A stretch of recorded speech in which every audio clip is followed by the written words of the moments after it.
This is Ryan Callahan with your Vols 24/7 recruiting roundup. Tennessee's coaches were back on the road last week leading up to Saturday's game at Alabama. Only a couple of their coaches on the road last week, but while they were in Alabama, they took the chance to check on one of their more recent targets from the state of Alabama, Velus Jones Jr., a wide receiver down in the Mobile area who just has kind of reopened things a little bit in his recruitment, still committed to USC, but with Southern Cal having fired Steve Sarkisian just a couple weeks ago, he's kind of taken a step back in his recruitment, and Tennessee's one of the teams that's jumped in there recently, hoping to get a foot in the door.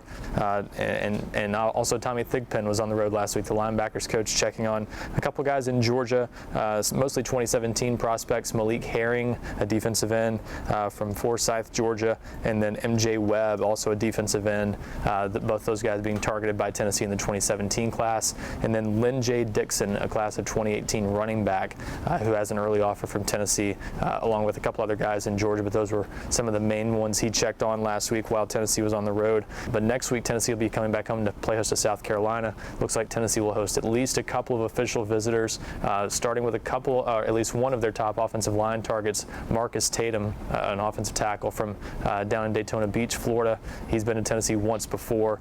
Looks like it's a Florida-Tennessee battle for him. Florida's on top at the moment, but Tennessee is a close second behind them, and looks like Tennessee will get another chance to impress him.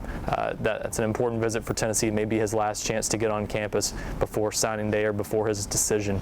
So that's certainly important for the Vols. And then also Landon Dickerson, a top 100 prospect, another offensive lineman who's been a top priority for Tennessee for quite some time. Expected to be back in town on an unofficial visit, but that's going to be the first time he's been back in town in more than 6 months. So an important visit for Tennessee with that one as well. Virginia Tech, Auburn, Florida State, several other schools heavily involved with him. Once looked like a Virginia Tech-Tennessee battle early on. Another guy it sounds like may be in town on an official visit is four-star defensive end Patrick Bethel, and that's another guy who's been affected by a recent coaching change with Miami firing Al Golden. Miami was believed to be the longtime leader for him. Does that maybe change now that Al Golden is gone? Tennessee's been in his top 5 for a while, but that one looked like an uphill battle for a while now, or was believed to be an uphill battle. But now is Bethel maybe a more realistic target for Tennessee with Miami having some uncertainty? That's one to maybe keep an eye on, especially if he makes it in town next weekend on that official visit. So those are some of the guys early on expected in next weekend for the South Carolina game. We'll have much more on that next week in the Vols 24/7 recruiting roundup.